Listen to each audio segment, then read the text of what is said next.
নমস্কাৰ আপোনালোকে চাই আছে ক্ৰিকেট গুৰু আছাম ইউটিউব চেনেল। আজি ইণ্ডিয়া এ টিমৰ লগত খেলা হৈ গ'ল। ইমান এটা সুন্দৰ টাৰ্গেট দিছিলে 350 ৰানৰ এটা টাৰ্গেট। সেই টাৰ্গেটটো সাধাৰণতে দিও ভাৰতে জিকিব নোৱাৰিলে আৰু খেলখন বৰষুণৰ কাৰণে একমাত্ৰ বৰষুণৰ কাৰণে বুলি ক'ব লাগিব। খেলখন ভাৰতে আজি হাৰিবলগীয়া অৱস্থাৰ সৃষ্টি হ'ল। বৰষুণৰ কাৰণে DLS মেথড লগালে আৰু DLS মেথডত ভাৰত 4 ৰানত পৰাস্ত হ'ল। 4 ৰান পিছ পৰি আছিলে, গতিকে 4 ৰানৰ ইফাল সিফাল আছিলে। বৰষুণ জাগে হ'ল। যদি খেলখন সাধাৰণতে 50 অভাৰ সম্পূৰ্ণকৈ হ'ব পাৰিলেহেঁতেন তেতিয়া হয়তো ইণ্ডিয়ান বলাৰে খেলখন জিকাব পাৰিলেহেঁতেন, যিহেতুকে বহুত অভাৰ বাকী থাকিলেগৈ। গতিকে 25 অভাৰহে গৈছিলে, 25 অভাৰ বাকী থাকিলেগৈ। তেনেকুৱা অৱস্থাত পৰাস্ত হ'ল আজি ভাৰতীয় ক্ৰিকেট টীম। DLS মেথড লগালে। 350 ৰানৰ টাৰ্গেট দিছিলে, ইণ্ডিয়াই কৰিছিলে 349 ৰান 9টা উইকেটৰ লোকচানত। আমি যদি স্ক'ৰ কাৰ্ডখন চাওঁ, প্ৰভচিমৰণ সিং তেখেতে 69টা বলত 84 ৰান, সুন্দৰ ইনিংছ এটা খেলিলে। বৈভৱ সূৰ্যবংশী 22টা বলত 44। প্ৰথমখন খেলত বিফল হৈছিলে যদিও আজি দেখুৱালে নিজৰ চৰিত্ৰ। দেন প্ৰিয়ান চাৰিয়া 8, দেন ঋতুৰাজ গায়কোৱাড 80টা বলত 66 ৰান, তিলক বৰ্মা 73টা বলত 66, দেন আয়ুষ বাদনী 0, ছেট গে 40, অনুকূল ৰয় 16, আৰছাদ খান 1, ভিপ্ৰাছ নিগম 8 আৰু অঞ্চল কাম্বোজ 0। উইকেট 5টা তেওঁলোকৰ লৈছিলে আহমদ জায়ে আৰু 3টা লৈছিলে ছাফিয়ে, এটা মিৰে। এনেকুৱা ধৰণৰ আমি দেখিবলৈ পাইছিলোঁ। টাৰ্গেট চেছটো যদি আমি কথা ক'বলৈ যাওঁ, 25 অভাৰ 5টা বলত 177 ৰান তেওঁলোকে কৰিছিলে 2টা উইকেটৰ লোকচানত। ইমৰান মিৰ 70টা বলত 75, 9টা আউট হৈ থাকিলে তেখেতে। ইছাখিল 34 ৰান আৰু টানিৱাল 2, লগতে বাহিৰ চাহে 51 ৰান, 9টা আউট হৈ থাকিলে। উইকেটৰ যদি আমি কথা ক'বলৈ যাওঁ, এটা লৈছিলে আৰছাদ খানে, এটা অনুকূল ৰয়। উইকেট কিন্তু তেনেকৈ কোনো বিশেষ পোৱা নাছিলে। 25 অভাৰ বলিং কৰি লৈ আৰু উইকেট পাব লাগিছিলে, কেৱল দুটাহে উইকেট পালে। গতিকে হৰা খেলটো একেবাৰে নাছিলে। যদিও 25 অভাৰ গৈছিলে, যদিও 2টা উইকেট গৈছিলে, তথাপিতো সাধাৰণতে অভাৰ আৰু বহুত বেছি বাকী আছিলে, মানে আধাটো গৈছিলে আৰু আধা বাকী আছিলে। গতিকে ৰানৰ প্ৰেছাৰটো আছিলে। তেওঁলোকে যদিও এটা ভাল স্ক'ৰ কৰিছিলে, যথেষ্ট ভাল স্ক'ৰ কৰিছিলে।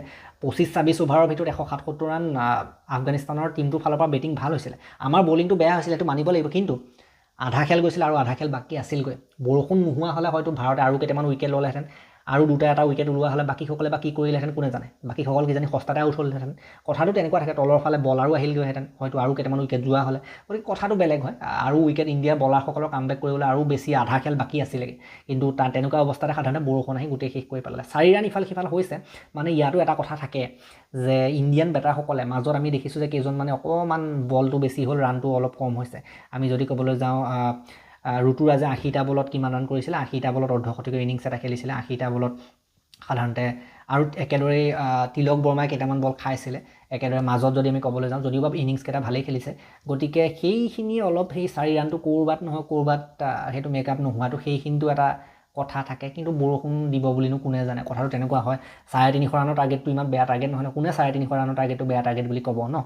গতিকে সেইটো তেওঁলোকৰ হাতৰ ওপৰত একো নাথাকে। যদিও বা তেওঁলোকে বৰ্তমান সময়ত মই দেখিছোঁ ছ'চিয়েল মিডিয়াত, আমাৰ ফেচবুকৰ পেজতো কমেণ্ট দিছে যে টেষ্ট খেলিছে বুলি কৈছে ঋতুৰাজে, বা আমাৰ তিলক বৰ্মাই বল খাইছে বুলি কৈছে। কিন্তু সেইটো খেলখনৰ দৃষ্টিভংগীৰ পৰা চাবলৈ গ'লে বৰ্তমান সময়ৰ ৰিজাল্টটো চাই আমি কৈ দিয়াটো সহজ যে হয়, যে 4 ৰানত হাৰিলে অকণমান যদি কিবা এটা কৰি থ'লেহেঁতেন, মাজত যদি বলকেইটা নাখালেহেঁতেন, তেতিয়া কিবা এটা হয়তো বেলেগো হ'লহেঁতেন। কিন্তু কথাটো তেনেকুৱা নহয়, অভিয়াছলি তেনেকুৱা নহয়, কাৰণ প্ৰথমতে বেটিং কৰি থাকোঁতেনো কোনে জানে যে শেষৰ ফালে সেই তেনেকুৱা হ'বগৈ বুলি। খেলখন বৰষুণৰ কথা, প্ৰকৃতিৰ কথা কোনো ধৰিব নোৱাৰে, কথাটো তেনেকুৱা হয়।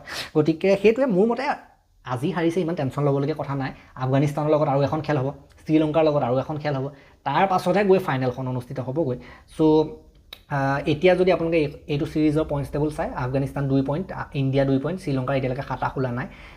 গতিকে খাতা খুলিব শ্ৰীলংকাৰো হয়তো। গতিকে আফগানিস্তান জিকাৰ কাৰণে এটা কথা ভাল হৈছে যে ছিৰিজটো আৰু বেছি ৰোমাঞ্চকৰ হৈছে। লাষ্ট যিখন খেল আছিলে ইণ্ডিয়া আৰু শ্ৰীলংকা, তাত আমি দেখিছোঁ যে তাতো কিন্তু ভাৰতে যথেষ্ট কষ্ট কৰিবলগীয়া হৈছিলে খেলখন জিকিবৰ কাৰণে। আজি হাৰি গ'ল।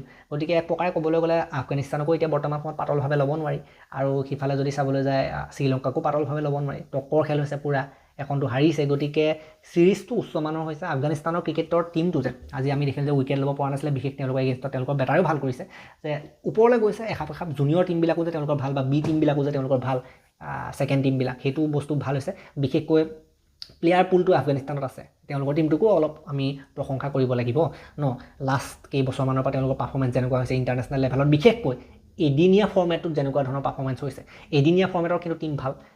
এওঁলোকে বিশ্বকাপতো ডাঙৰ টিমক হৰুৱাবগৈ, 2027 চনৰ বিশ্বকাপ আহি আছে।